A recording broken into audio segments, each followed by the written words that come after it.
Biden and company out of the way in terms of the vaccine or test mandate for private businesses. And speaking of that, the Supreme Court did shut down Biden and company's vaccine or test mandate for private companies, those with more than 100 or more employees. The decision was 6-3, all three liberal justices dissenting. The High Court did uphold the mandate for healthcare workers at facilities receiving Medicare and Medicaid. Justices Kavanaugh and Roberts siding with the liberal judges on that ruling. Joining me now, Florida Attorney General Ashley Moody. Attorney General of Florida is one of the many states that filed a challenge to this OSHA mandate. Again, it was the justices firmly stood for the separation of powers. And if they want to implement this kind of law or edict, you have to push, it has to go through the Congress. What say you to this split decision from the High Court?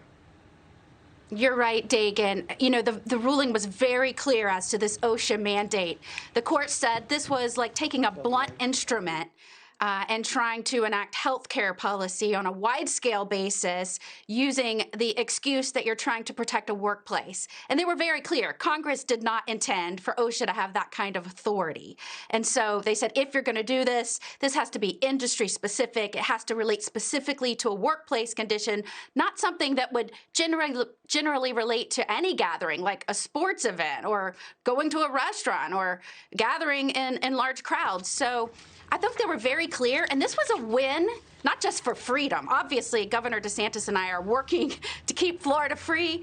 We're defending freedom every single day. But this was a win for the millions of employees that were desperately trying to hold on to their health care autonomy, and for the employers that were going to be faced really with another tax, billions in compliance cost. So we are praising the Supreme Court's decision as to that mandate. It was spot on.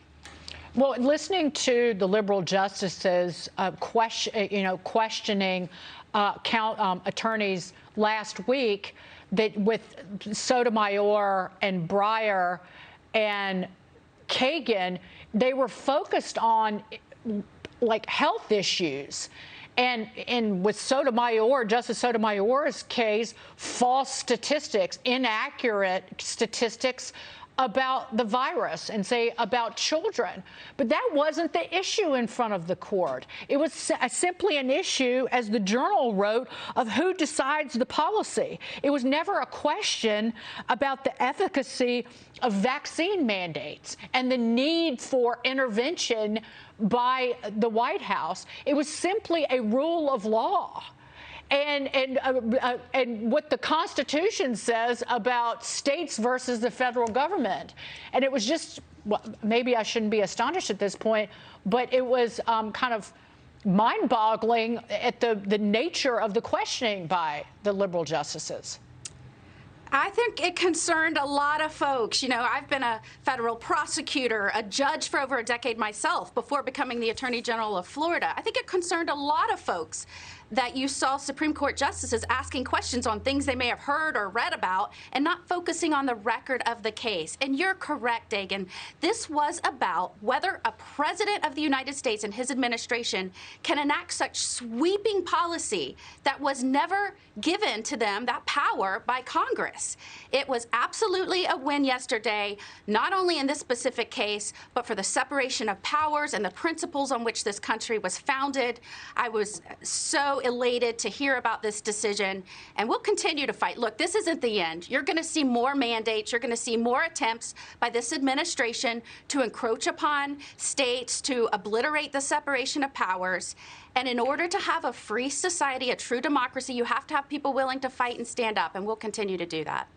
But this was a clear signal from the High Court and the conservative justices there that I argued that this was never really about getting America vaccinated.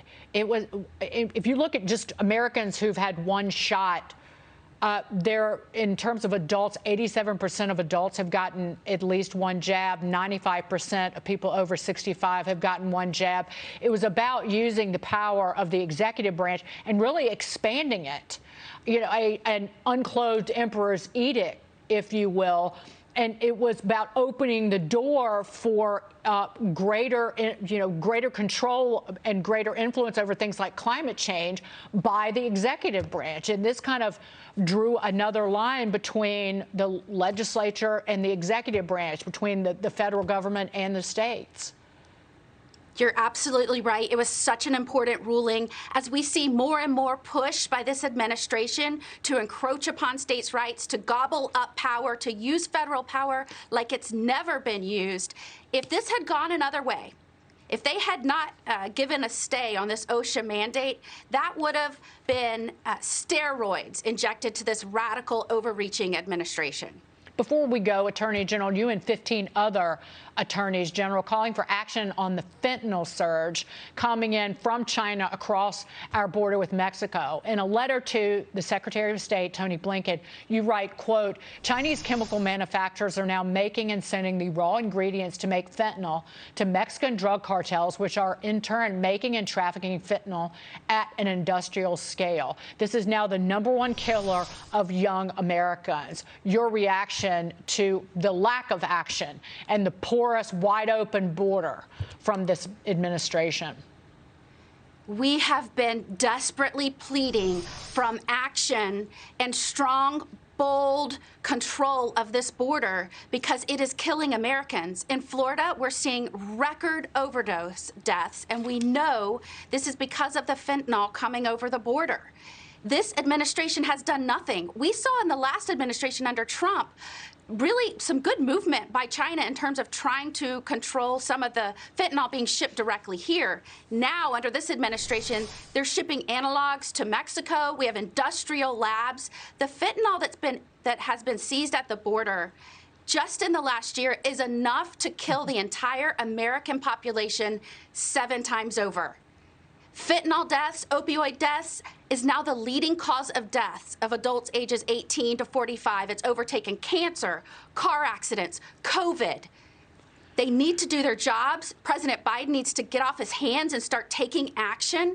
And it's a double whammy. You also see prosecutors now, not only is it pouring in across our border, uncontrollable fentanyl, which can kill, one pill can kill. You have actual liberal radical prosecutors, like in New York, announcing they're no longer going to go after drug traffickers. So in the middle of an opioid epidemic, when we're losing record number of folks to overdose deaths, you have executives saying they won't follow the law, they won't enforce the law, they don't even care anymore about drug dealers. Have at it.